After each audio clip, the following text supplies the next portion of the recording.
Okay, we'll get started.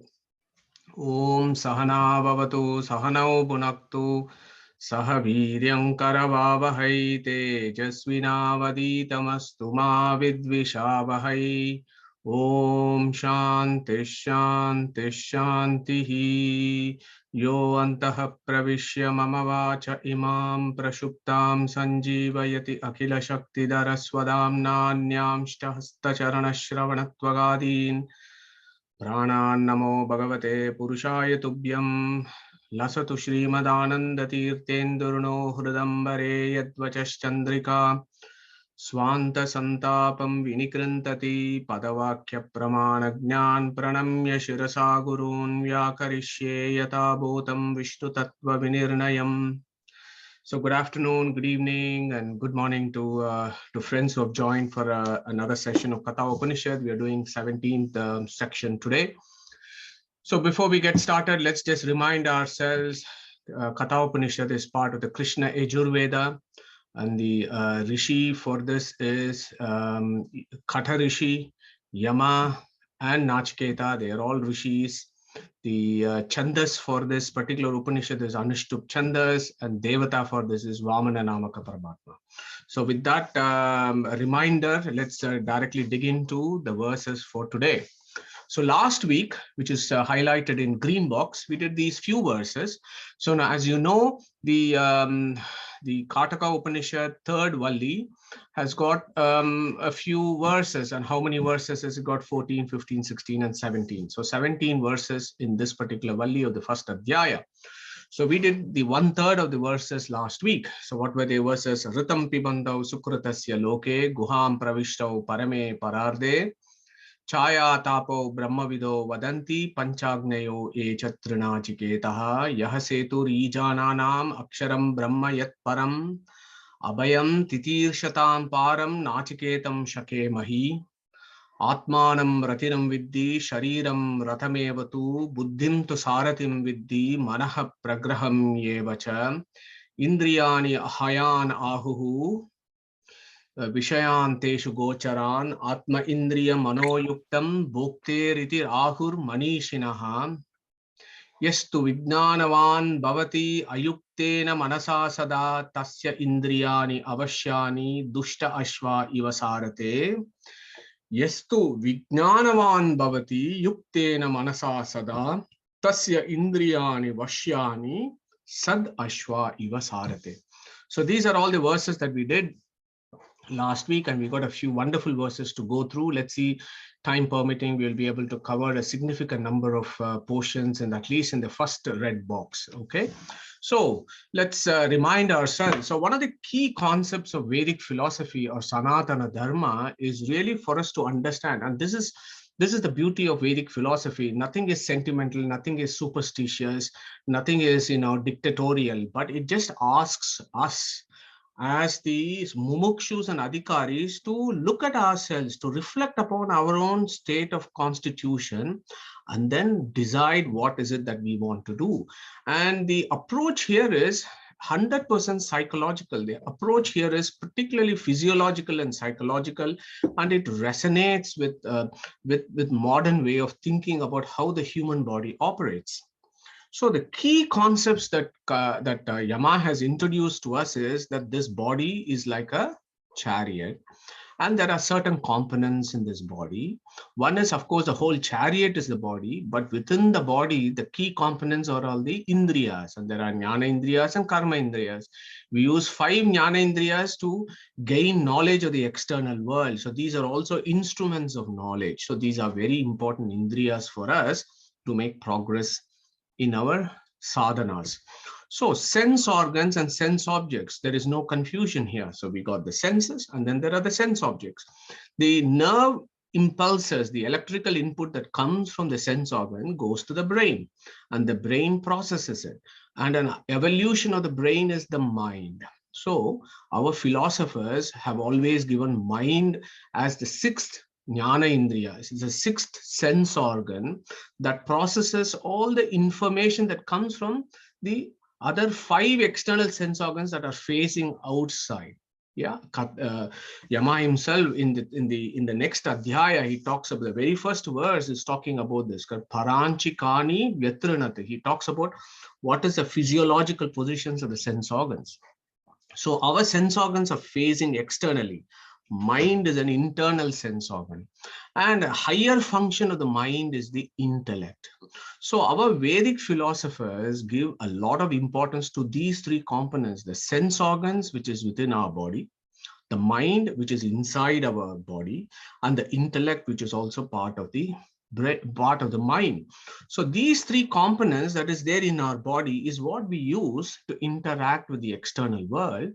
And of course, the person who is experiencing, the person who is actually volitioning all the action is the soul. So that is the sequence of events, and I hope there are no confusions here amongst us as to how our interactions with the external world operate. So sense objects, sense organ, mind, intellect, the soul, and of course, inside the soul is the Antaryami. So that is how the philosophy progresses. And our Guru Yama had given us a clear indication in the previous verse as to how this body atmanam ratinam viddhi, buddhim tu saratim viddhi, manaha pragraham yevacha, indriyani hayanahu, vishayanteshu gocharan. So let's remind ourselves. So this passenger here that I put a mark is the soul. The intellect is the charioteer. The intellect is holding the reins, which is the mind. And the mind is controlling or holding what? The 5 horses, which are the Indriyas. So in the car, you have the driver of the Uber taxi service, the Uber car, the driver is the intellect, the wheel is the mind, the steering wheel is the mind, the passenger is the soul, and the tires are the Indriyas. So here I have a small quiz. This car has only 4 wheels, but our chariot has got 5 horses. So where is the 5th wheel in the car? Who wants to answer that question before we move on? Pragnesh. Spare wheel. Wonderful. Yes. So all the spare wheel is the 5th wheel in the car. So the 5 wheels of the car is exactly the same as the 5 horses of the rathas. So we have to think about this all the time. We have to get it nailed in our head. So this is how we are operating, and depending on what we want. So after all, what we do as passengers, when we sit in the Uber taxi, we instruct the driver to take us to this particular destination. And so the same thing is happening in our body. We as souls are instructing, or that's what we should be doing, instructing our intellect, control our intellect, and the intellect then controls the mind, and the mind then works with the sense organs, and that is how the intellect will drive. Intellect, mind, and sense organs will drive whether we go towards the sense objects or the supreme object, prayas or the shreyas.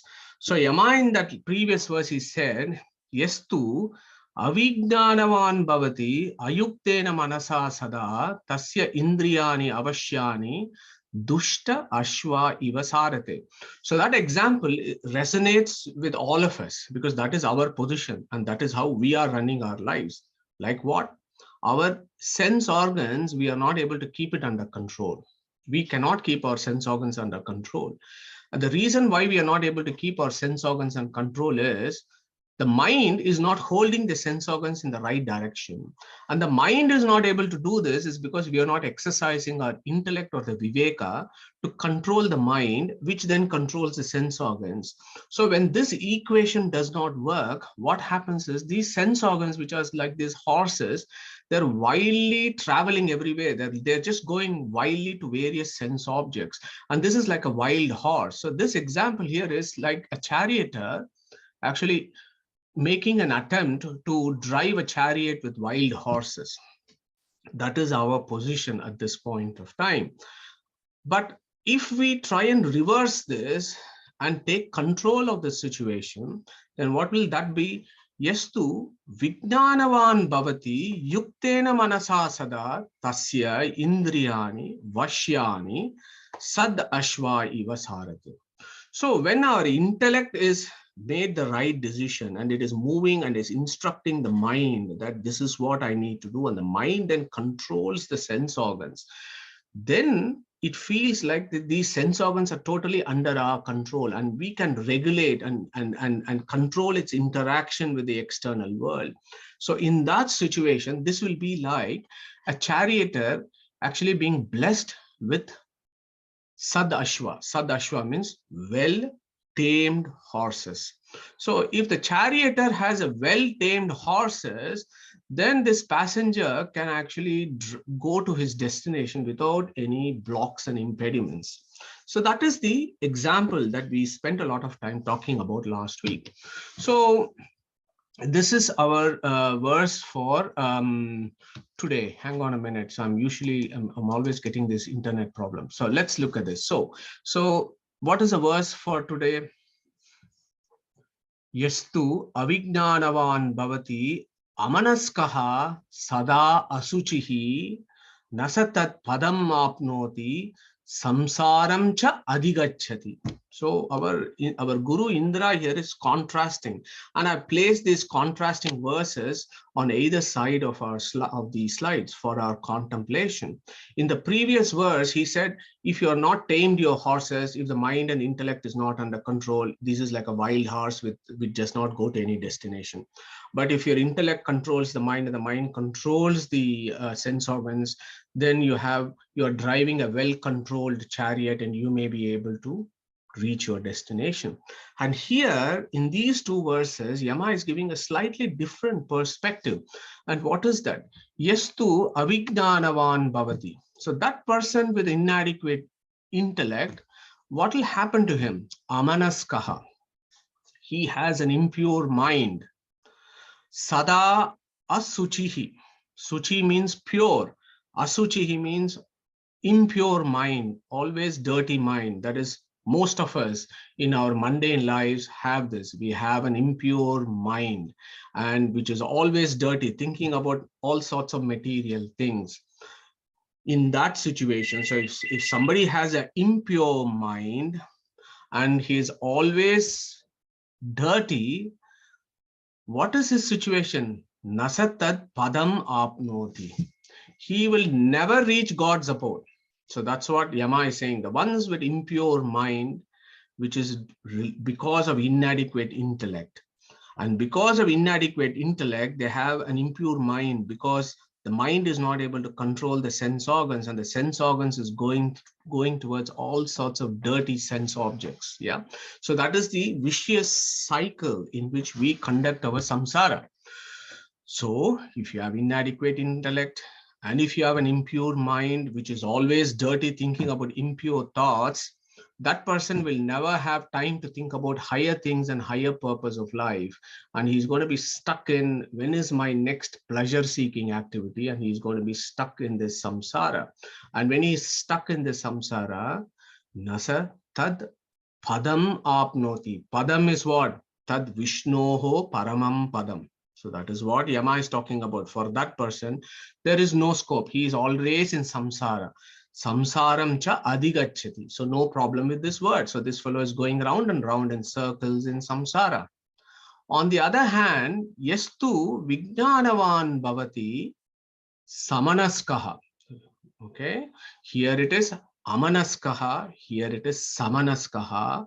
Sada suchihi, here sada asuchihi. So opposites. Sada suchihi, satu tat padam apnoti yasmad bhuyo najayate. Easy verses. So yastu vijnanavan bhavati, he who has adequate intellect, samanaskaha, pure mind, sada suchihi, always pure, saha tu tat padam apnoti. That person, tu in many places when you see tu in Upanishad, it indicates, it stresses a situation, it emphasizes, or it categorically makes a statement. What is that statement? Tat padam apnoti. And once he reaches there, what happens to him? Yasmat tad bhuyo na jayate. Once he reaches that abode, he's not going to return again. And that is what Brahma Sutra's last verse, isn't it? We have discussed it on a few occasions. Anavrittihi Shabdat, Anavrittihi Shabdat. Anavrittihi Shabdat means Vedas. What do the Vedas say? Once you reach the Supreme's abode, there is no return. Anavrittihi. Anavrittihi means no return. Yeah. So very clear with regards to what Yama is telling us. He's giving a framework in which we need to operate. Yes, of course, we need a framework, and how we are going to operate. Of course, Yama is going to be talking about that in future verses. And there are scriptures like Gita, which expand this in great detail and tell us how do we operate in that framework. That is what Gita is all about, right? So, Yastu Vijnanavan Bhavati Samanaskaha Sada Suchihi Satu Tat Padam Apnoti Yasmad Bhuyo Najayate. Okay, so he who has a good intellect or viveka controls his mind so that it doesn't get distracted with unnecessary sense objects, therefore has a pure mind and always pure in his thoughts, such a person has an opportunity to reach God's abode. So in these 4 verses, what Yama has done for us is, initially he's given us an idea that this body is like a chariot. You have to decide where you want to take. And then we understood that the chariot is different from the passenger. Yeah. So that is a clear demarcation there. And it is the passenger that needs to control the driver, and the driver controls the steering wheel and it goes to the direction. Yeah. So it is entirely up to us with regards to what we do and how we choose our destination. And that is where the role of the Supreme comes. The Supreme does not decide for the soul that this is the direction you would take. No, the soul has a dependent free will, in the sense that based on its own intrinsic nature, it will decide which direction it wants to go. And depending on what it decides, all that the super soul does is provides the facilities. Okay, you want to go to showcase cinema today evening? Go for it. I've got the roads. I made facilities for car. You can go sit in the cinema theater. There is electricity. You watch a movie. No problem. But if you want to go to the Krishna temple and join a kirtan, I will also make facilities for that. So it is entirely our decision as to which direction that we take. We cannot blame the super soul or the Antaryamin inside us for the wrong decisions that we make that results in karmic imprints. And because of karmic imprints, we seem to have various types of sufferings. And when we have those sufferings, we can't just go back and accuse that this Supreme Being was unfair to us. It doesn't work like that. But 99.99% of folks think that that is how it is, that you have a trade with God, and then if things don't happen to you, then you start accusing God. But that is not what the philosophy is. And these examples will allow us to contemplate on these ideas at a higher level. Okay, so moving on to the next slide. So let me see if this slide will work. Okay. No, again, it's not working in my computer. So Vijnana Sarathir Yastu Manaha Pragrava Naraha So Saha Advanaha Paramam Apnoti Tad Vishnoho Paramam Padam. So let me read this verse again. It's very important. Vijnana Sarathihi Yastu Manaha Pragrahavan Naraha Saha Advanaha Param Apnoti Tad Vishnoho Paramam Padam. Okay, very, very clear words. And there is a very important word at the end, Tad Vishnoho Paramam Param. So this is one of those Upanishads that actually gives us the reason. The Brahman of the Upanishad is Vishnu himself. Brahma Shabdashta Vishnaveva. When Acharya says that, one of the evidence that is given here is this Katha Upanishad. Look at Katha Upanishad. It says that Brahman is Vishnoho. Vishnu, that Vishnu is that Brahman, and he is the Paramam Padam. So this is a conclusion from the previous discussions about this chariot. So he again reminds us, Vijnana Sarathihi. Okay, sound intellect. Yastu Manaha Pragrahavan Naraha. Yastu manaha pragraha. That means he who has a concentrated mind. Saha advanaha param. Advanaha means end of the journey. End of what journey? End of our journey of career as souls. What happens to him? He crosses param. Crosses and reaches where? Apnoti, attains what? Tad Vishnoho Paramam Padam. So the sequence here is very, very, very, very clear.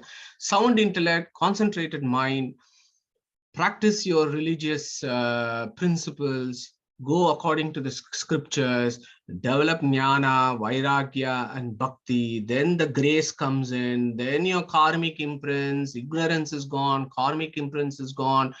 You will eventually, you have aparoksha jnana or the vision of the antaryaman, and then you eventually you shed your linga sharira, and then you cross over to the transempirical plane. So this is what our Yama is categorically telling us again and again. What you will notice in our scriptures is this journey of souls is reinforced again and again, so that Avrittihi asakrutu upadeshat. So that is what Veda Vyasa said in his Brahma Sutra. Again and again you read these concepts. Again and again you understand these concepts. So only when you read again and again, that idea gets into your mind, it gets into your intellect, and it goes into your memory. And it goes into the deep memory. So that is what is important. When we use our intellect and mind and we interact with the external world, eventually it has to go into our memory and gets imprinted. And that will come with us for the rest of our careers as souls, because our linga sharira is where the imprints happen. The deep memories happen there, and we carry it with us when we shed this body and go to the other side. And that is the reason why our Upanishads, when we have a sadhana sharira and we take the opportunity of studying the scriptures, they would reinforce certain key concepts again and again. Yeah, so that we have drida, so we have firmed up concepts, shravana, manana, and nitidhyana. So that is important. And look at these verses very clearly. It says apnoti, attains. Yeah, he does not become. So you need to read all these verses of Katha Upanishad rather than jumping to some conclusions. We don't become Brahman. All that happens is we reach him. Whom do we reach? Tad Vishnoho Paramam Padam. So we reach that Vishnu's abode. Okay, so that is the concept there about this particular verse. So having spoken all this, just bear with me a minute. This phone is disturbing me, so I'm just going to just a minute, please.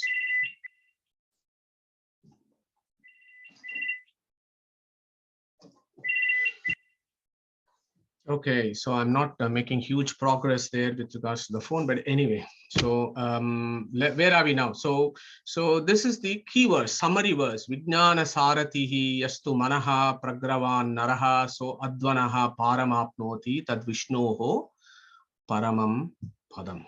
Okay, so what I wanted to spend here is actually to remind ourselves as to, in these 5 verses that Yama has described, he has given us a framework in which we need to operate and we need to run our careers as souls. And you will see, as I told you in the initial sections, the 3 things that are given immense importance in our Vedic philosophy is intellect, mind, and sense organs. Yeah. So unless we take a hold, unless we take a grip with regards to the sense organs and the mind and the intellect, yeah, if we don't do this, there is no scope for us.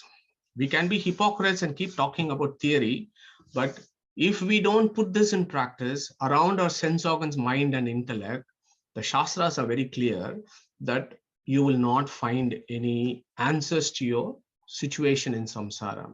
So again and again, in any Upanishad that you take, or the Gita, intellect, mind, and the sense organs are the most important components of our beings that we need to control. So there is no dogma here, there is no sectarianism here, there is no unnecessary religiosity here. This is hardcore psychology. that we need to face up to if we need to become better individuals. So that is the sense organ, mind, and the intellect. And not surprisingly, this slide, I've just taken the liberty of picking up some verses in chapter 2 of Bhagavad Gita, 63 to 70 verses. The second chapter, which, as you know, is the starting Sankhya Yoga, but at the tail end of the Sankhya Yoga, Krishna spends a lot of time talking about the intellect, mind, and the sense organs, and why this is very important. And that is exactly what our Guru Yama is also doing in Katha Upanishad, talking about the intellect, mind, and the sense organs, and how they are so vitally important for our spiritual progress. So I'm going to break for a couple of minutes, and I'm really looking forward to I've had a oops, okay. So I'm having I'm just looking at the chat messages. So I have put it for record. Somebody raised an issue about recording, so it is getting recorded. So don't worry about it. You will have, you can always go back and revise these slides. Yeah, so who is going to take up these verses? Gita 2, 63 and 70. So please come forwards to cite this, not only to recite these verses, but also give us an overview of some of the ideas that come out of this verse. So I'm going to ask, perhaps I'll pick up somebody and then we will move forward. So Pragnesh, do you want to talk, start off with 62 and 63? And then we will see if Neetaji and if Sheilaji is there or anybody else. I'm just picking up names because I just know these names, but there are lots of other folks in this group who want to do this. So Pragnesh, do you want to go for 60 to 63? Harish, if you're there, so anybody, please raise your hands or just go for it. Thank you very much. Dhyayato visayanyusya sangaste pupajayate sangasta jayate kama kamat krodho bijayate krodhat bhavati sammoha sammohate smriti brahma smriti brahmas buddhi nasho buddhi nasas pranashyati. So do you want me to elaborate please, also? Go for it. Yes. Thank you. Thank you. So we did discuss this. In fact, I was one of the one who did the quiz on second chapter. So I would be easy. It is easy for me to do 63. So what they say that there is a vicious cycle. So say krodhat bhavati sammoha. So due to anger, we get lust. And that's why we lose the smriti brahm. So that's why we lose our intellect. And then our therefore Smriti Brahma Buddhi Naso. So we lose our intellect and then our downfall continues. Yeah, thank you very much, Pragnesh. So Neetaji, do you want to come for the 62 verse? Because I know this is one of your favorite verses as well. Yes, thank you, Vijay. Yes, this is the eightfold step to or destruction. So there are 8 steps in this, in 62 and 63. So we first get attached to something, and then from the attachment, the desire, so desire is there, attachment is there, and then we wish for that. And if something doesn't happen to our wish, then we get angry. Then the 63 that follows. So that this is the 8-step, eightfold step to destruction. Thank you, Neetaji. Thank you so much. So that again, you see, it is this contact between sense objects and sense organs, and that brings about certain things in the mind, and then how the intellect is disturbed. And once the intellect is disturbed, you're finished. Yeah, intellect is one of the most important instruments that we have, viveka.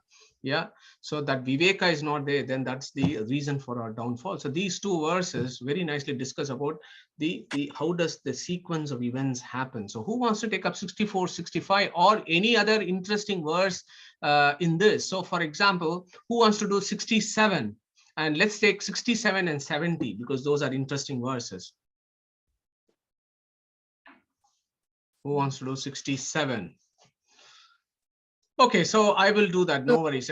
Sorry, Neeta, go for it. I can chant here. Yeah. Indriyanam hi charatam yanmano nu vidhiyate tadasya harati pradnyam vayurnavamivambhasi.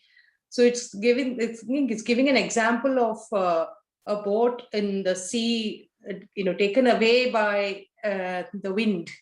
So if we don't control our mind, it will just go away or drift away like a boat in the sea.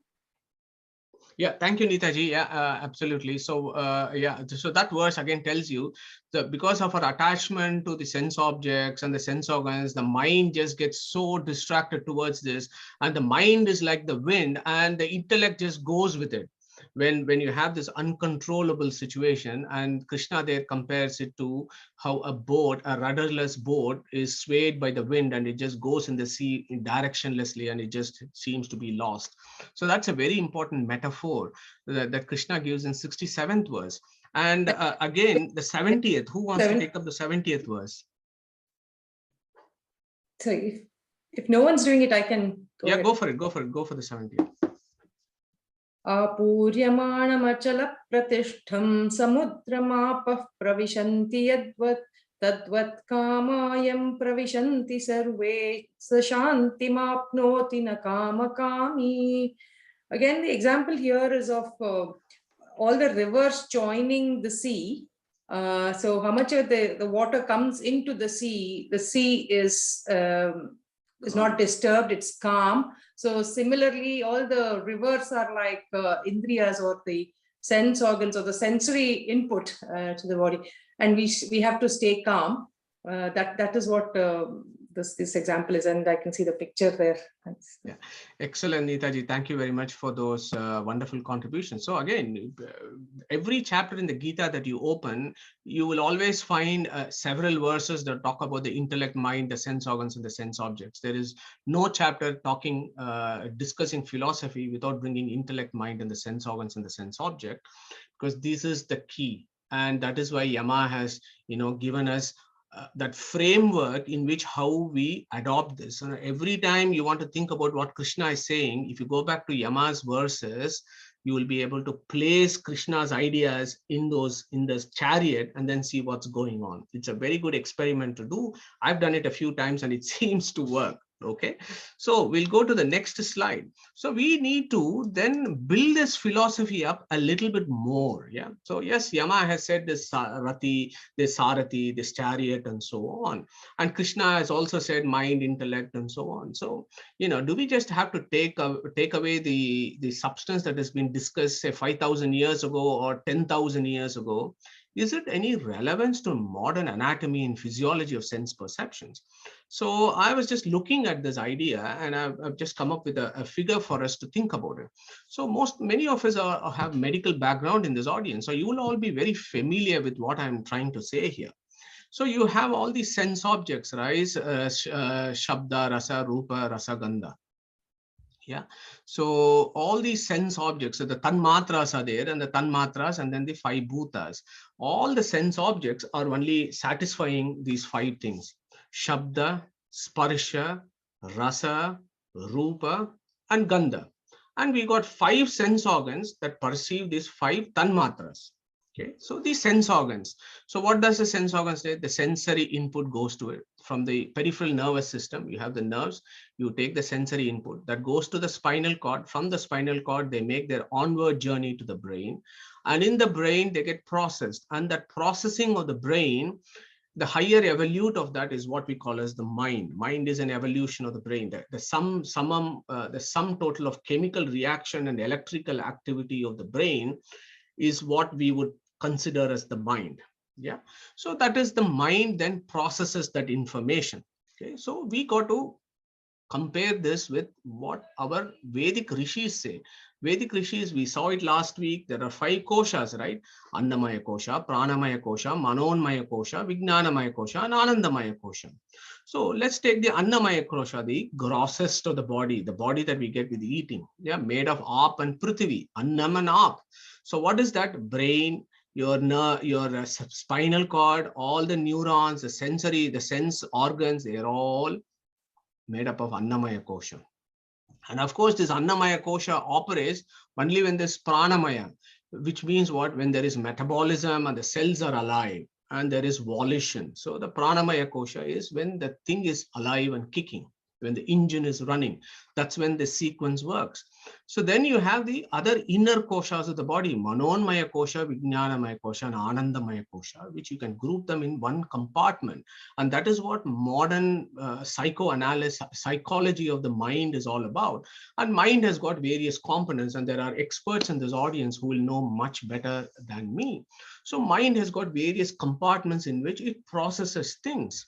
So mind as a sum total is called Antahakarana. In our scriptures, our rishis call this as Antahakarana. That is the evolute of the brain that processes all the sensory inputs that comes from the external organs. Now, the lowest component of the Antakarana is called Manas. Okay, and then as you go up, there are higher functions of the mind. The lowest function of the mind is called Manas. Then comes Buddhi, then comes Ahankar, then comes Chitta, and then comes Chetana, which is the highest function of the mind. So Manas was what? The mind that processes the inputs from the brain. Buddhi is, we have done a lot of discussions about Buddhi, which is the intellect, which discriminates the right and wrong, which decision I am going to make and how am I going to proceed. And then Ahankara is an interesting component. It is the I-ness there. That is, I will use my intellect to instruct my mind to do a particular activity. Okay, so the I-ness is also a component of the mind. Then when you do this, I-ness and Buddhi and Manas, eventually what happens, these things get then embedded in our memory. Yeah, then the memory circuits within the brain. So that memory circuit is what is called Chitta.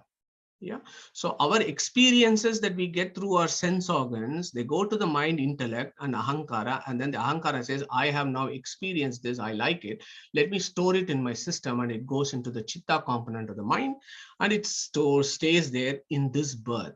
And this memory can also go into deep memory, i.e. not only in this life, but also the memories that we have from past lives.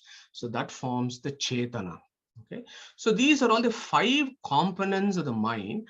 And then what does the soul do? Soul experiences all these things, and the soul also has some kind of controllership, a dependent controllership as to what happens to all this. How can I, if for example, it needs to retrieve a very old memory, the soul will instruct the intellect, the memory component. The memory component then comes out, and that comes out, then it goes into the Chitta, then it goes to I-ness, and then it experiences it. Yeah.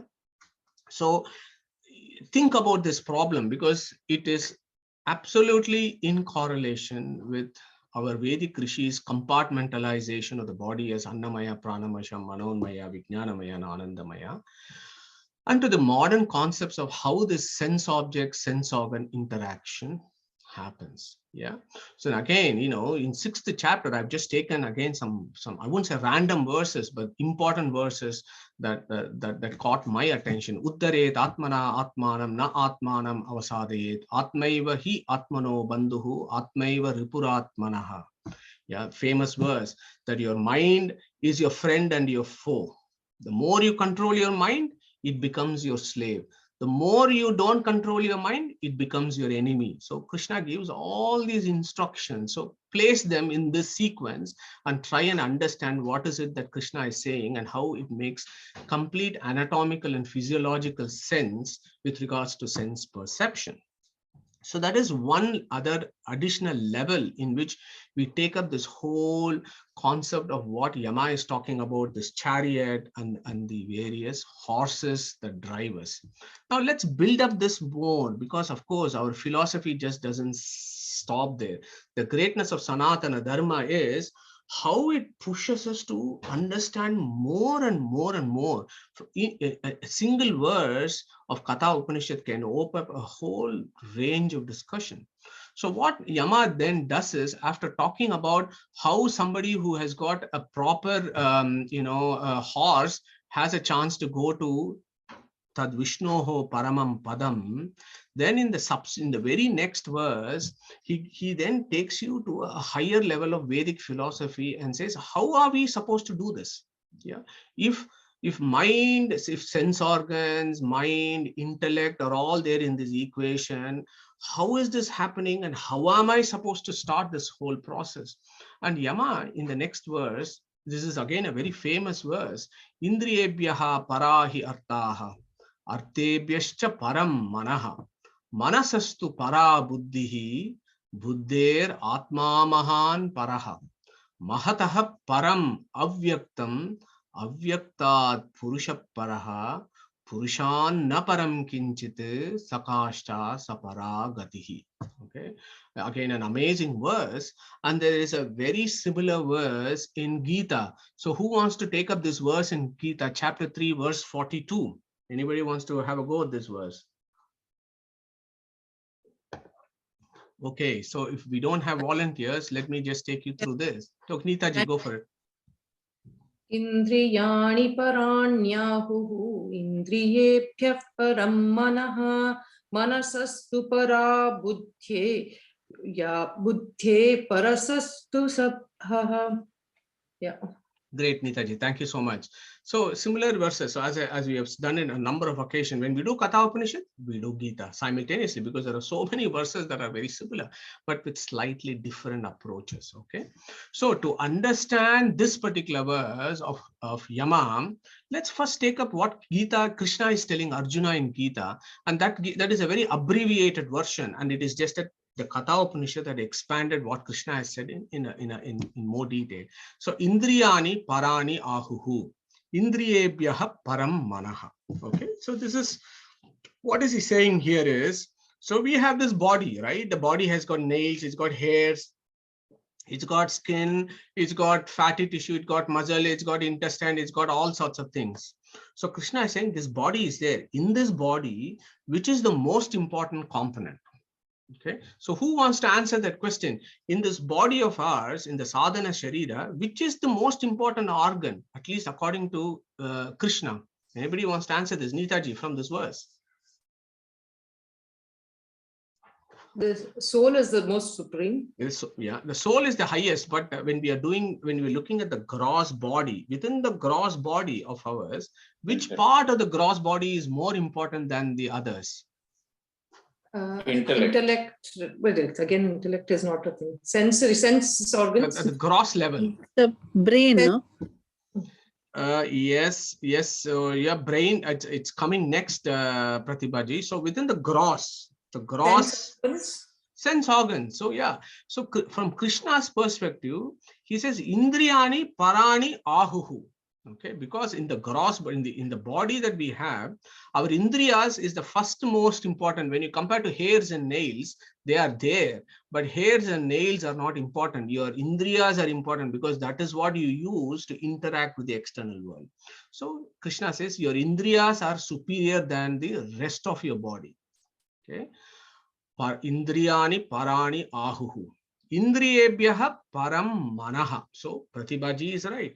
So higher than the Indriyas is your mind, which is the mind-brain complex. So higher than the Indriyas is your brain. So that is how Krishna's view. Indriyebhyah param manaha. Yeah. Then manasastu para buddhihi. So the one that is higher than the mind is the intellect. Okay. Manasastu para buddhihi. Yo buddhehe paratastu saha. So he jumps here. So I put this one here of Indriyebhyaha, where are we now? Indriyebhyaha paran ahuhu.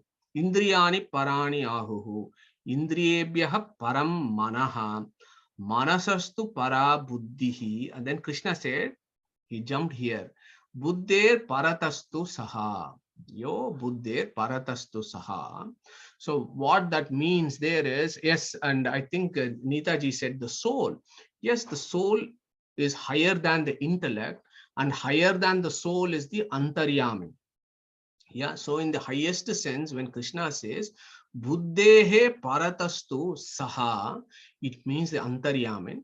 To some extent, it means the jiva, because the jiva has a dependent controllership over the intellect. So this verse is very similar to what Yama is saying, except that Yama has expanded this further. So let's look at what Yama is saying here. Indriyebhyaha parahi artaha. Okay, so Artha means what? Tanmatras. So this is interesting. So I'll have a slide to discuss this further, which has various, it has connotations on evolutionary biology as to why Katha Upanishad says, Indriyebhyaha parahi artaha. So here we said in the gross body, Indriyas are superior to gross body. But here Yama is saying, the arthas, the tanmatras are superior to indriyas. Okay, think about that thing. It's a tricky problem, but it's got evolutionary significance. Why did Yama say that the tanmatras, yeah, shabda, sparsha, rupa, rasa, gandha, are superior to indriyas? Okay, think about this. I'll come in the next slide. Artebhyascha param manaha. So higher than the arthas is the manaha. Manasastu para buddhihi. Manasastu para buddhihi. No problem there. We understood that. Okay.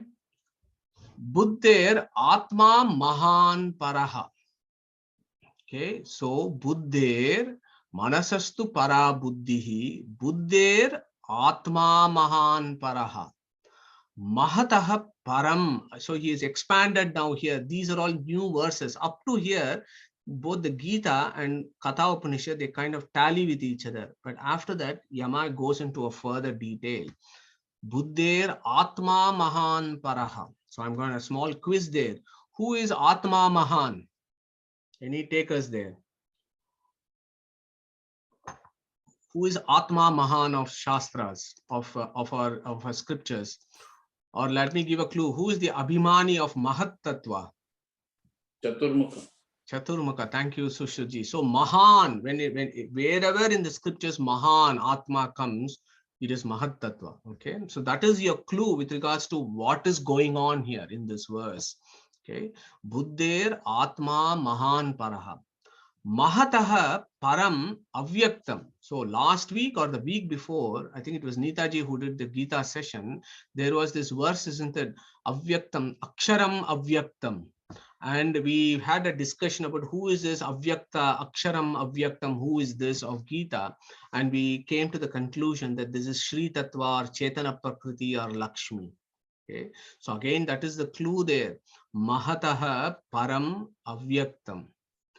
Avyaktat Purushaha Paraha. Purushan Naparam Kinchit Sakashta Saparagatihi. So this gives you a gradation of the Vedic pantheon. In this verse talks about the gradation of Vedic pantheon, and at the same time it talks about the anatomy and physiology of our sense perception. So that is the contemplation in Pindanda, which is very important for us. And as you say, initially it was about the chariot. Now Yama is taking us to a higher level of philosophy as to how we approach this issue. So on the left side is about the Pindanda in the grossest sense. But here he's talking about the roles of the deities of the Vedic pantheon in our Pindanda. Okay, so that is what our friend Yama is going to be talking about in the next slide. So we have to build this up a little bit more. So this verse talks about the divinities of the Vedic pantheon. Yes, you got Indriyas. Yes, you got the brain. Yes, you got the mind. Yes, you got the intellect. And yes, there is Jiva and then there is Antaryaman. But between the Jiva and the body, what is going on here? Are we independently controlling various activities that we do in using our body or our sadhana sharira? This is the question, and Yama is bringing in the concepts of divinities of the Vedic pantheon here, and this is an important verse for that. And our Guru Veda Vyasa has actually done a sutra for this. It's called Abhimani Vyapadeshastu Visesha Anugatibhyam. So whenever in the Vedic interpretation, whenever what you perceive as insentient object is being discussed, actually there is always a discussion about some consciousness behind it.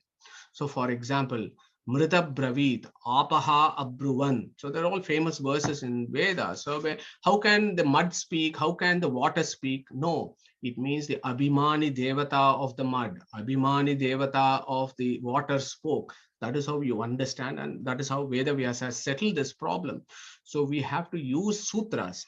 yeah, Brahma Sutra to understand this verse, then it opens up into great levels of philosophy, as I will illustrate in the next 10-15 minutes that we have.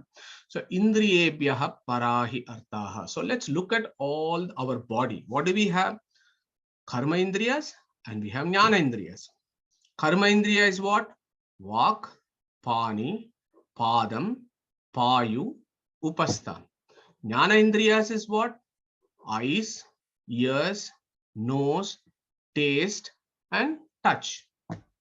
So our Vedic pantheon has given, so these are all the devatas, yeah, these are all the higher exalted conscious principles that actually control your various aspects of your body.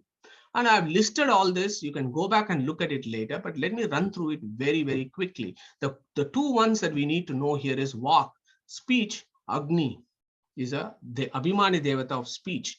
He is in the 15th rank in Vedic pantheon.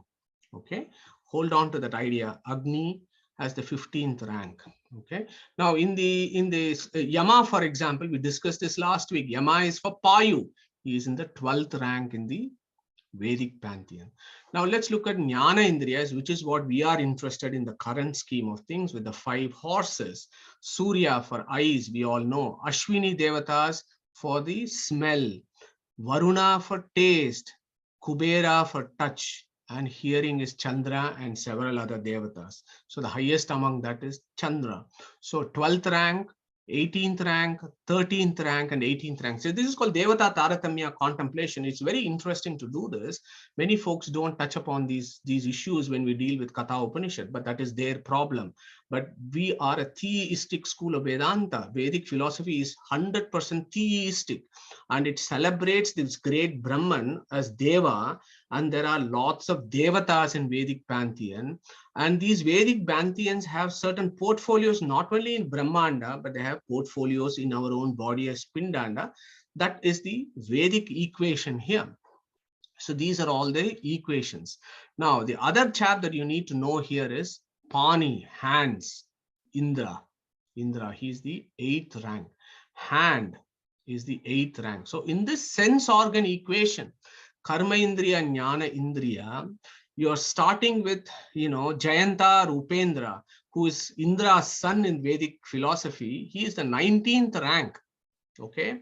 And our Indra is the 8th rank. So 19th is the lowest rank and Indra is the 8th rank. Okay. So just stay with me on this. It might appear to be a bit dry, but actually it's important. Okay. And Indra is the Abhimani Devata of the hand, and he is also Abhimani Devata. He's the head of all Indriyas. Why? Because if you take up their Vedic ranks, he is the topmost. He is the 8th rank, whereas all others are below him. And that is why he is the head of all Indriyas, and that is why he is called Indra. Okay, from his perspective, he is the head of all the Indriyas, and he is also Abhimani Devata of the hand. Now, this is important from an evolutionary perspective. Who is going to tell us here, why is the hand the most important Indriyas for humans or for any living being? So who is going to say, take a view on this? I am saying hand is the most important Indriya. Go for it, Pragnesh. Because we can do yagna and other rituals through hand. Yeah, fantastic, Pragnesh. That is one. The other one is in human civilization. Yeah, Neeta, you had something. No, I just wanted to say that humans are the most developed, and hand is one of them, is the fine motor skills. No other being has that. Yeah, brilliant. Yeah, Neeta ji, excellent answer. So that there is your answer, Deval. Yes. I'm raising my hand. Sorry, the thumb also is supposed to be an evolutionary thing for human beings. Yeah. So okay. That is in terms of the evolution, if you look, that is the highest evolution.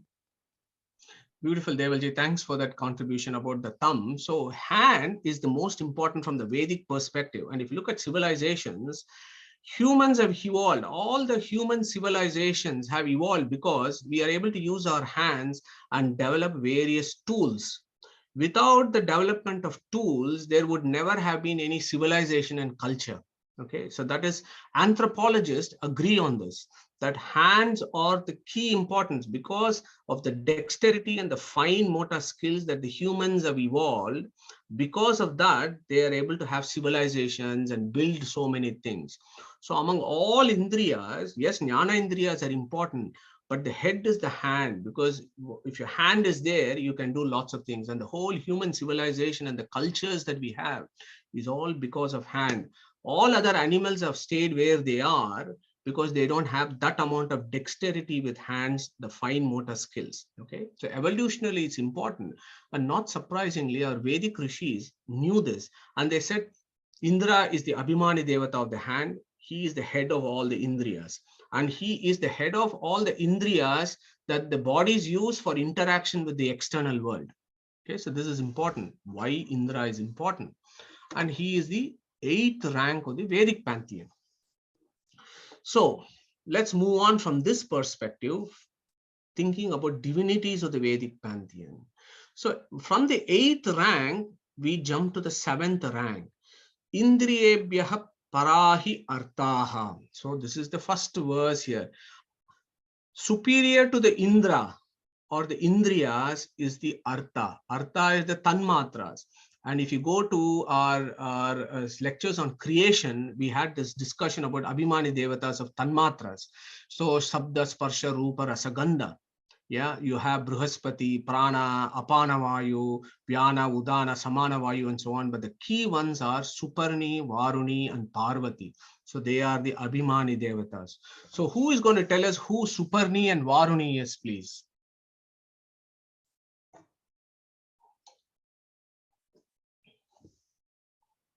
Okay, no worries. So Suparni and... Is it wives of Garuda and Shesha? Brilliant, thank you. So if you think about Rudra, Garuda, Sesha, Rudra. Garuda's wife is Suparni. Sesha is Varuni. Rudra is Parvati. So that is in our Vedic pantheon. These three consorts are high rank. They are the 7th rank. So they are higher than Indra. Okay. So our Yama is saying Indriyebhyah parahi artaha. Parvati is in the 7th rank. She is higher than Indra. So when you look at this, this makes complete sense. But also there is a evolutionary significance for this. Why is Arthas superior to Indriyas? Who wants to take that question from an evolutionary biology perspective? I'll take it up in that case. So the external objects are there, right? And then you have the Indriyas, which are also made of external objects. So Neetaji, you had unmuted. Neeta Shushru. Do you want to take that one? Sorry, I had not understood the question, so I was just asking the question again. So the question was, in this verse, Yama has said, Indriyebhyah parahi artaha, that higher than the Indriyas are the objects, the Arthas. How is that possible? That makes sense. Yeah, it does. I mean, is it because that we can control, we can see we can control what comes in? But then that would mean that, that be Indriya should be superior. So I think from an evolutionary perspective, Yama's thinking there is the Arthas have always been there, even before life appeared on earth. Yeah, if you go back to Bhagavatam and all that, the various stages of creation that we have done, even before life evolved on earth, the Arthas were always there. Okay, the sense organs have evolved because Arthas are there. It is not the reverse. The Arthas are not there because sense organ is there in our body. We have evolved sense organs because the Arthas are there. Okay, think about this. And that is the evolutionary reason why Yama has said, Indriyebhyah parahi artaha. Okay, but from a Adi Deva perspective, yeah, so you have Adi Bhuta, Adi Deva, and Adi Yajna, right? Interpretations of Vedic philosophy that Krishna has advised us. If you take Adi Deva interpretation, Indriyebhyah parahi artha means Indra is 8th rank. Higher than Indra is Parvati, Suparni, and Varuni. So Parvati, for example, is in the 7th rank. Okay. Artebhyashta param manaha. Who are the Abhimani Devatas of Mana? Garuda, Sesha, and Rudra. They are the Abhimanis of Manas, of the mind. So if you take their rank, they are the 5th rank. So if you take Parvati, Parvati is 7th rank. Higher than Parvati is Rudra. Artebhyashta param manaha. Manasastu para buddhihi. Buddhi means intellect. And the Abhimani Devata of the intellect is Saraswati and Bharati. Saraswati is the Abhimani of the intellect. She is in the 4th rank. So, Artebhyashta param manaha. Then Manas Buddher Atma Mahan Paraha. Higher than Saraswati, somebody is making lines on this on these slides. Please, could I ask them to remove it, please? So, Manasastu para buddhihi, Buddher Atma Mahan Paraha. So, higher than Saraswati is who? Saraswati is husband, Chaturmukha. Bharati's husband, Mukhya Prana or Vayu. What is their rank? 3rd rank. So, Buddher Atma Mahan. Look at these lines. They are non-controversial. Atma Mahan, who is the Abhimani of Mahat Tattva. Mahat Tattva of Brahmanda is the Chitta of our body, of in our intellect. Chitta Abhimani is Chaturmukha, okay, of memory. So the Chaturmukha is in the 3rd rank. So Buddher Atma Mahan Paraha. Higher than them is who? Mahataha Param Avyaktam. Who is that Avyaktam? We discussed it 2 weeks ago. Kutasto Aksharam, Kutasto Avyaktam, Aksharam Avyaktam. So they all indicate Chetana Prakriti or Lakshmi. And in the Vedic Pantheon, she is the 2nd rank. Okay. And she is the Abhimani of Chetana, the deep memory in the Pindanda. Okay. But in the Brahmanda, she is the Abhimani of the Mula Prakriti. Okay. Avyaktat Purusha Paraha. So there is no controversy. This Purusha is who? Purusha of Purusha Shukta. Purusha who is Purushohavai Narayanaha. This is what Mahanarayana Upanishad actually gives a definition. Purushohavai Narayanaha. So this Purusha is Narayana, who is the 1st rank. And beyond him, there is nobody else.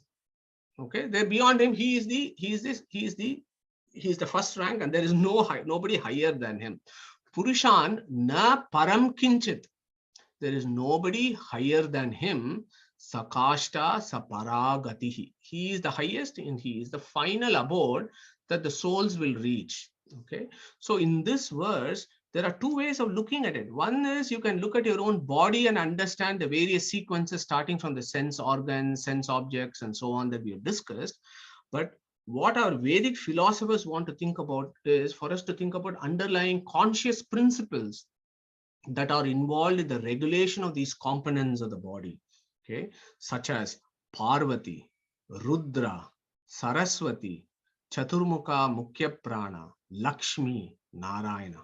Okay, so these are all the folks that we are worshipping in our temples at this point of time. So now it will all make sense to us as to how do we approach this multiple demigods, and we go to the temples and there is multiple deities, and what do we do here? Okay, so this is the approach that Yama has given for us to reach Tad Vishnoho Paramam Padam. How do we reach? There is a route. As I told you last time, if you want to see the president of in the Rashtrapati Bhavan, you just don't directly knock at his door and go in. No, you have to go through so many of the departments before you even get to an opportunity to see the president. You need a grace of so many of these individuals who will take you up from one step to another step. And in fact, our Shastras talk about 18 steps to Vishnu. Yeah, I've just taken this from the Shabarimala temple, where there are 18 steps to go and see Ayyappa. And that idea comes from the Upanishads of 18 steps to Vishnu. And these are all the demigods or the devatas that whom the Vedic Rishis tell us is the solution for our journey towards the Supreme, starting from Parvati, Rudra upwards. Up to Indra, and this is important for us to understand, up to Indra is all for the external things. After Indra is all internal. And the contemplation of the internals is very, very important, because mind, intellect, as you know, is a key idea of the Upanishads for us to reach higher levels of existence. So the inner devatas are these chaps. Rudra, Saraswati, Chaturmukha, Lakshmi, Narayana. Okay, and we reach Narayana, of course. Now, the idea there is these steps below Narayana will help us facilitate in the journey, but they will not be able to liberate us. It's only Narayana who has that capacity to liberate us and give us the moksha. All others facilitate. These are all called Parivara Devatas. They are all the family of Vishnu, according to Vedic's approach to this aspect of theology and theistic philosophy. And scriptures are very clear that unless you take this route, you cannot reach Narayana. Some folks say, why bother doing all this? We'll directly go to him, which is very easy. Yes, Krishna has said that if you want to take the path of Lakshmi, it's very difficult. But if you want to take a path of me, that's much easier. But that easier happens only when we have the grace of all these individuals. Yeah, you cannot avoid worshipping Parvati, Rudra, or Saraswati. Yeah, I want to burst that bubble here. Some folks may have some ideas around this, but this is Yama's view here. Okay, and why is he saying that? Let me see if I can do one more verse and close to this session. So again, the same one here, as I said, I'm just summary slide. So Indra is the 8th rank, Parvati is the 7th rank, Rudra is the 5th rank, Saraswati is the 4th rank, Chaturmukha is the 3rd rank, Lakshmi is the 2nd rank, and Narayana is the 1st rank. And we know there is so many verses talking about Purusha. Who is this Purusha? And go back to Purusha Shukta, where we spent 3-4 months talking about who this Purusha is, what is the etymology of the word Purusha, and I've given you all those various ways in which that Purusha can be expanded. And of course, our many Upanishads talk about Purusha, that Purusho Havai Narayana, as I said. So again, one of the take-home messages from this session, of course, is there is only one Deva, but many Devatas. So we are monotheistic, not polytheistic, as some people say out of their own ignorance. It is their stupidity that they say that Hindu religion is full of thousands and thousands of gods. So which gods do we worship? That is full of confusion. It is their own ignorance and stupidity that they view it that way. But our Shastra and Vedic philosophy is very clear. Eko Devaha. There is only one Deva, who is Narayana, but there are lots of demigods. And look at this 18th verse of chapter 15. Who wants to take this verse? The most popular verse of 15th chapter, 18th verse. Okay, so we got somebody unmuting. Yes, go for it.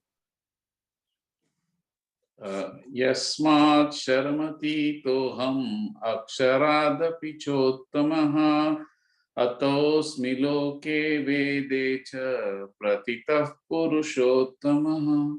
Beautiful, Sushuddhi. Thank you very much. Look at that. He finishes the, again, look at the number 18. It is the 18th verse. And how does that finish? Purushottamaha. I am the Purushottama, and Veda Vyasa in his genius has put that in the 18th verse, which from the previous slide we know that there are 18 steps to Vishnu. Okay, so very final slide, I think. We may have some 4 minutes to cover this. So we have done this, the same Katha Upanishad in subsequent, the second Adhyaya, it again takes up this idea. We'll come to this. Indriyebhyaha param mano, manasaha sattvam uttamam, sattvadi mahanatma, mahato avyaktam uttamam, avyaktat purushaha, avyaktat paraha purushaha, vyapako alinga evacha, Yam nyatva muchyate jantuhu amrutatvam cha gacchati. Easy words for us to understand. So Yama will come back to it again. And what I want to do close today is again to remind you of these Upanishads and Vedas. They talk about the same thing. You know, look at the Shodashakala Purushaha. Yeah, and we have done this in Prashna Upanishad, which actually says there are 18 steps to Vishnu. The Jiva is the 16th, and it's surrounded by 15 fences. And this Jiva has been linked to these 15 fences by the 17th principle called Lakshmi. And it is Vishnu's grace that will allow the Jiva to be removed from these 15 fences and reach this 18th number of Vedic philosophy called Vishnu or Purusha or Brahman or Krishna or whatever else that you want to call. And that is why, as we know, we have done this and so many times, again, worth reminding ourselves, number 18 is important. Last week we did number 5. Today it's number 18, Mahabharata, 18 Parvas, Gita, 18 chapters, chapter 15, most important verses are the first 18. The 19 and 20 is Phala verses. How many days of battle of Mahabharata? 18 days. How many Akshohinis? 18. How many Puranas? 18. And this is a new one that I learned recently, and I've just put it as a goose. Bhagavatam. How many verses does Bhagavatam have? Who wants to take this one? So Bhagavatam has 18,000 verses. 18. Again, it's 18,000. 18 is the number there as well, even in Bhagavatam. So 18 becomes very important because when you look at the Vedic gradation, it all makes sense. So now, next week, what we will do is, now we have understood how Yama, what is Yama's formula here? What is Yama taking us to? Yama is giving us a solution with regards to, yes, he has talked about the chariot, he has talked about this body. In the body, he has said there are various components and how you have to use from sense objects to sense organs to mind to intellect, and then you have to approach the Supreme.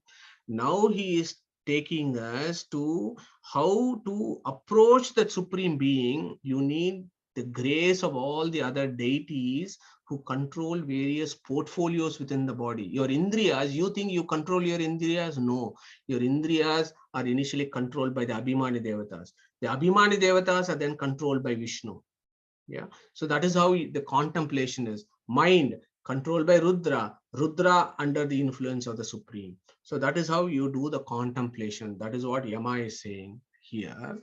So then what he says is, yes, you do that contemplation. When you go to the temple, you see all the demigods, you worship them and worship them not because there is a statue there or a deity there, but you worship the underlying principle that the Vedas have taught us, and then we apply it to our body, and then we go in for inner contemplation and make our inner journey. It is our inner journey that takes us to the destination, not getting into the car, going in an M1 motorway and going to a temple in Birmingham. That is now going to take us to moksha. It is our inner journey that is going to take us to moksha. So that is what Yama is giving us here. And the next verse is beautiful, and we'll deal with this next week. Esha sarveshu bhuteshu guda atma na prakashate drishyate tu agraya buddhaya sukshmaya sukshmadarshibhi. So that is another significant statement that Yama talks about. So we will deal with this verse, and then immediately what Yama will then say is, he'll do another verse. Etched vang manasik pragnyaha tadetched nyana atmani jnanamatmani mahati niya yetched shanta atmani. Okay, so this again goes to the whole philosophy of speech, mind, intellect, and memory. And Yama again comes back to these deities. Parvati, Shiva, Saraswati, Brahmavayu, Lakshmi, and Narayana. And that is where I want to take us next week and have more discussion of the pantheon, of the Vedic pantheon, and the deities that we worship in our temples. What is their roles, and how this whole concept of mind and speech comes in. What is the physiology of speech and how the mind influences the speech. Hence, what is the relationship with Shiva and Parvati? So those are all the inner philosophies of Vedas, not just some idols in some temples. So my humble request is, when we go to the temples, we appreciate the Vedic philosophy behind this and then do it for our own inner contemplation. So what I really hope we will be able to do is, next week we will spend more time talking about this, because there are still some very, very beautiful verses to come in this particular section of Katha Upanishad. Okay, so on that note, I'm going to close today's session. Krishna Pranamastu, and we'll take up any questions.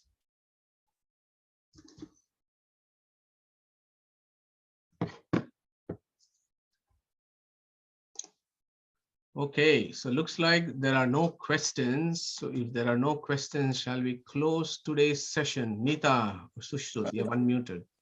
Sorry, Madhu, just my ignorance. Who is the sixth rank? We go from 7th to 5th. So. Correct, good question. The 6 ranks are called Shan Mahishis. Yeah, so there are Vishnu's 6 children, Shan Mahishis.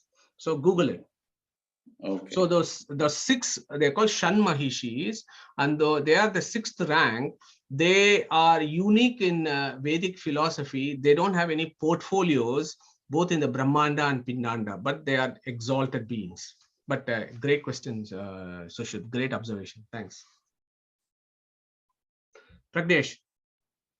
Yes, the rank for Padam is 9th. Am I correct? 19th, Jayanta or 19th. Upendra. Yeah. Okay. So that's my question. So if you are saying 18th for everything, 18 steps, how come there is a 19th here? Yeah, so I think the suggestion there is you should not be confused with the Vedic rank. So the Vedic ranking is one and the steps is different. Yeah, so there are slightly two different ideas, Pragnesh.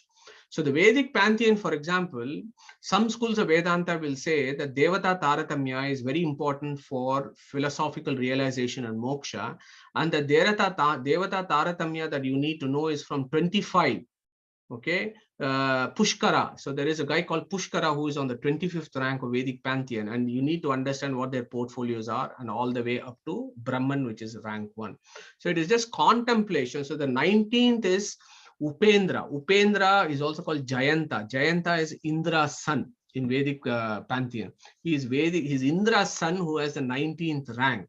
And remember, this Indra is also important. This Indra is only for this Manvantara. Yeah, this Manvantara is this Indra. In the next Manvantara, this Indra will change. So that we have done. So we have done those sessions. So go back to it. So the Vedic Pantheon ranking is not directly related to the 18 steps. 18 steps is, next week we will deal with that 15 fences that are there. Yeah, the 15th fences, and who are the Abhimani Devatas of all the fences. So when we do that, Pragnesh, I think you will have a better idea, and you will be able to reconcile the Vedic ranks, Pantheon, as well as the Shodashakala Purushaha and who are all the fences. There is some correlation and linking up that happens, and I will try and bring that together next week. Thank you very much. Thank you. Yeah. Madhusudanji, you actually, going back in the beginning of the session, you talked about we have some independence and where we actually contemplate, and we have to think about praying on what we wanted to do, and then actually Harichitta will come off. And I may be wrong what I'm asking here. So basically, I thought the whole thing is we are completely not independent and completely dependent on Srihari by himself, and then we don't have any kind of independence. So what is the independent that we are talking? I mean, I thought we are completely not, yes. Every aspect of it is coming from him. So I thought then there is an aspect of trigunas actually where comes in factor where makes you sattva, rajasa, tamoguna. That's actually inherent that you have, that will actually affect on you to how you want to think about how you act as a sattva, rajasa. And it's again, so there is no dependence, right? So yeah, thank you, Jagdish. So just as a clarification, there is never any independence in the career of souls. Souls are absolutely dependent for every aspect of what we do. Yeah, so that at least is the theistic Vedic philosophy of the complete dependence of jivas on everything and anything. The moment the jiva considers that it is independent, that is the reason for its samsara. So assuming a sense of independence is the fundamental mistake or the ignorance of jivas, and that is the reason why they go into samsara. So I think it must have been just a twist of my tongue, or I must have slipped something, but jivas are always dependent, at least from the inherent constitutional position perspective. But whether they assume independence, it is their own ignorance that leads to samsara. So jivas are always dependent. So that was one. And your idea about gunas is, again, we have done in our forum on a number of occasions as to how gunas you can, there are actually two different concepts here. One is gunas of the material world, and then the gunas, that is the trans-material gunas of the jiva. So there are two differences here. The sattva, rajas, tamas guna of the material world is material prakriti. So that is very well described in the Gita. But the Vedic philosophy also talks about the inherent attributes or natures of jivas themselves. That also is a separate classification of sattva, rajas, and tamas, and various combinations of those. Yeah. So based on those inherent qualities, we play out how shall I put it? We play out our own attributes by doing a few things in samsara, and all that the Brahman does is just provides facilities for that. So I just wanted to make that distinction. And yes, I 100% agree with you that jivas are always dependent. Thanks, Jagdish. I hope it answers your question. We've also got questions from a new friend who has joined us for a few weeks from Canada, I think. So from dharmyog.com, if you could introduce yourself and ask the question, please. Yeah, this is Mayur. Yeah, so I'm asking about the ranking, how you have you said Narayana and all the ones below, but isn't it, I guess you're giving this from the Vaishnav perspective, or like Shankaracharya said in the like Smartism that like Brahman, then there is like 5 main deities, and then everything below that, or all the other incarnations are below that. So how does that fit into this? Because yeah, sure. So Mayur, thank you very much for that very interesting perspective from yours. So all that I've told here is nothing to do with Vaishnava schools. It's about what the Vedas say. So all that I have taken is from what the Vedas themselves talk about. And when you interpret the Vedas, as I said, there is the sutra called Abhimani Vyapadeshastu Visesha Anugatibhyam Home. So that sutra has to be applied for the interpretations of the Vedas. So all that we are doing in our sessions is using those strict rules of interpretations of the Vedas and the Upanishads and understand the Vedic pantheon. So I'm not familiar about Shankaracharya's philosophy, to be honest. We focus primarily on the theistic schools of Vedanta and the interpretations of the Vedas based on Brahma Sutra. So I hope that answers your question. Thank you. So anybody else has any other questions? No, if we don't have any questions, we will go through Om. So Shishru, do you want to take us through Om recitation today, please?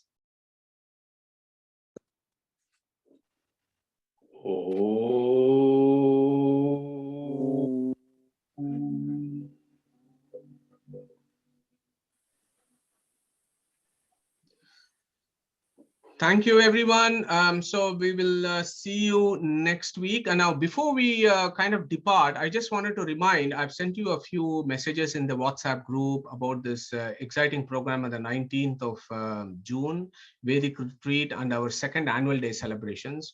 So it's an extensive program in the morning and afternoon. As you can see, this is a teamwork that is going on. So please spread the word, get friends and family to join us in Stoke-on-Trent for this exciting event. And 2 years of virtual meeting, it will be really good to see us all in 3-dimensional space and interact with each other for the whole day.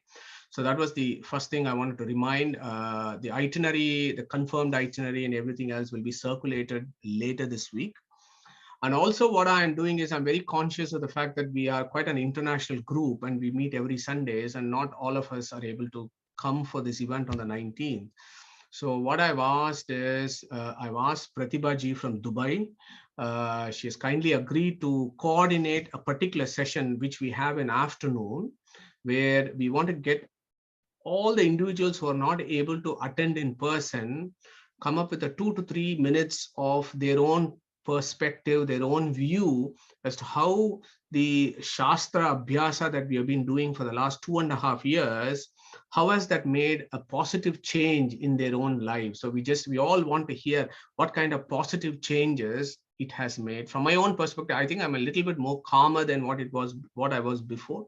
That is something that I was going to come up with my own experience, but each one of us will have our own experiences as to how has this made a positive impact. So we really want to hear from all of you who are not able to come on the day. So Pratibha ji is going to coordinate with you all, and I'm sure she will be sending WhatsApp messages so that we can get some audio clips or video clips from yourselves.